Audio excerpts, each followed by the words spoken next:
Okay, so chapter 11 of First Chronicles, we're getting to the time now where David is anointed as the king of Israel.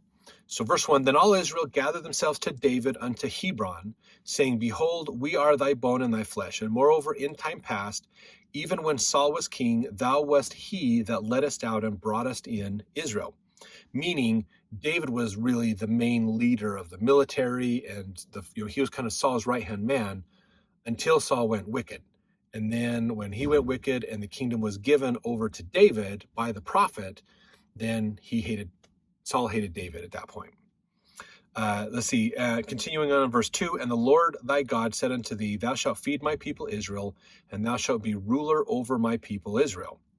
Therefore came all the elders of Israel to the king to Hebron, and made David a covenant with them in Hebron before the Lord, and they anointed King David over Israel according to the word of the Lord by Samuel. And David and all Israel went to Jerusalem, which is Jebus, where the Jebusites were, the inhabitants of the land. That was one of the groups that was living there before Israel showed up, and then they were able to stay living there because they made a deal with Judah. Verse 5, the inhabitants of Jebus said to David, thou shalt not come hither.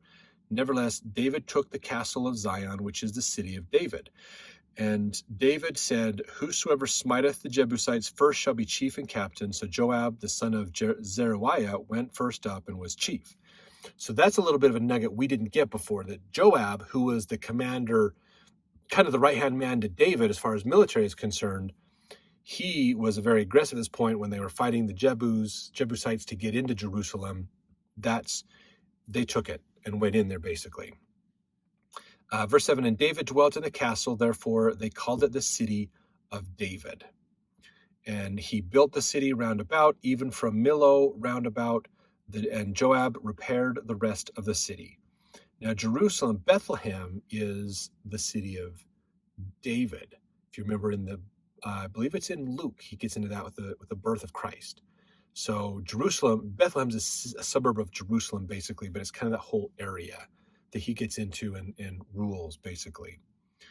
Verse 10, these also are the chief of the mighty men whom David had, who strengthened themselves with him in his kingdom and with all Israel to make him king according to the word of the Lord concerning Israel.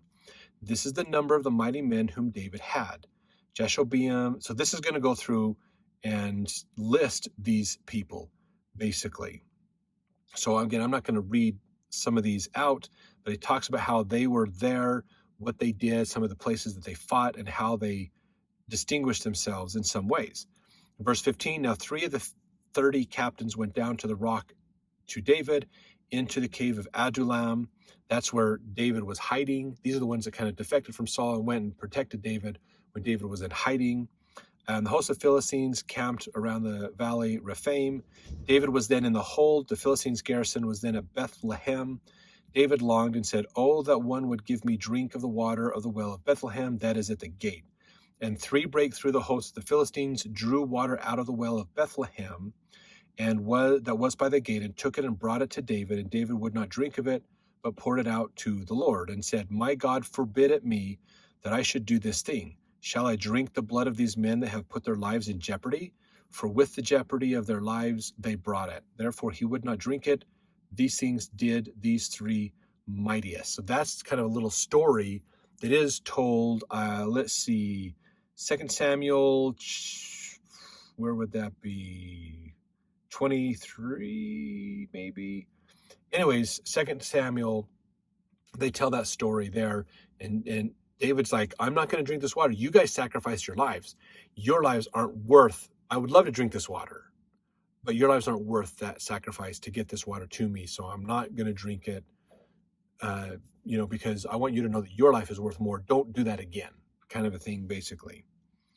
And then verse 20, and Abishai, the brother of Joab, he was chief of the 3, for lifting up his spear against 300. He slew them and had a name among the 3.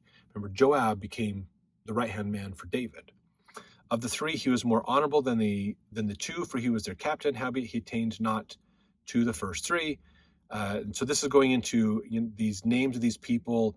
Benaniah, the son of Jehoiada, the son of a valiant man of Kabzeel, who had done many acts. He slew 2 lion-like men of Moab.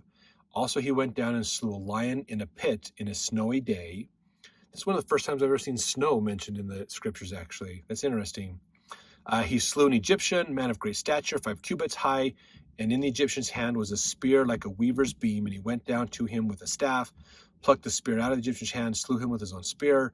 So this Benahiah guy fought some pretty big dudes and was very victorious at defeating a lot of people that were bigger than he was. So he was a really valiant guy as well.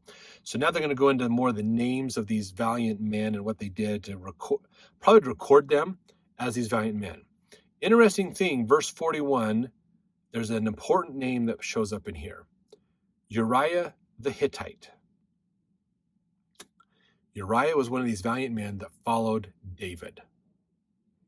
We know from the story of David that David betrays him later on. So it's fascinating that he is in here, basically. If you go to 2 Samuel 11, I think is where that story comes in more.